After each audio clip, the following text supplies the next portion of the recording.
Thank you so much. I'm so happy to have you here. I know I can talk all day. How many of you want to live younger? Yes, come on, let's see more hands go up. Yes, I want to live younger. So I'm going to try in 20 minutes to cover 20 years of breakthroughs in science and preventive health and wellness. So I'll leave a lot for questions afterwards. So what I'm going to do is I'm going to pose the questions that my patients ask me to you, and then I'll attempt to answer them. I'll leave plenty of time afterwards, plus I will be at the booth, at the New Jersey Savvy Living booth. So first question is, how old are you? Do you know that your biological age could be very, very different from your chronological age, right? A lot of people have heard of Dr. Oz and the real age. Well, we all age at different rates. We reach our peak in our 20s, and then we start to decline in our mid-30s.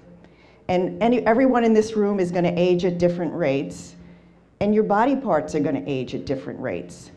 So you're only as young as your oldest part. So, yeah. So I'm asking you, how old are you, really? Which part what's declining? Is it your bones, your brain, your heart, your hormones, your muscles? Well, how do you know?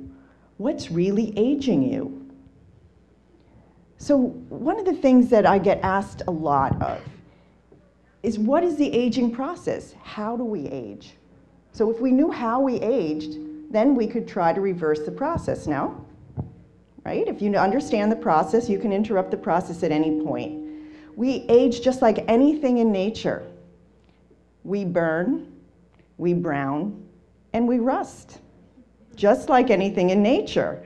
So these are actual metabolic processes in our body. So burning is inflammation, browning is glycation, and oxidation is rusting. Also, our nervous system and our hormonal system start to decline. So we have to be prepared. We have to be ready for this. So what is inflammation anyway? We know inflammation as dramatic. When we get trauma or infection, you get that redness, you get the swelling, you get the heat, you get the pain. But inflammation can happen at a very low grade level. It's anything with an itis, arthritis, gastritis, gingivitis. These can smolder, and they rob you of your energy and of your vitality. And they're also the cause of many diseases, everything from allergies to Alzheimer's to asthma, cancer, autoimmune disease. The inflammation is the basis of that. How many of you know that heart disease is an inflammatory disease?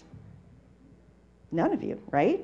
We all think it's about cholesterol, but it's not about cholesterol. It's about cholesterol being oxidized and causing inflammation in your artery walls.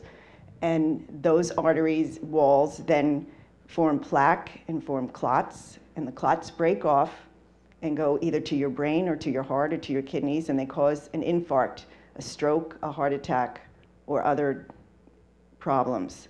So inflammation is very, very important to understand, and the good news is we can control it.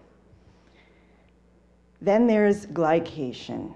Glycation is browning. So what happens when you put sugar on a ham and you put it in the oven, it comes out with this nice crust, right? Nice and brown.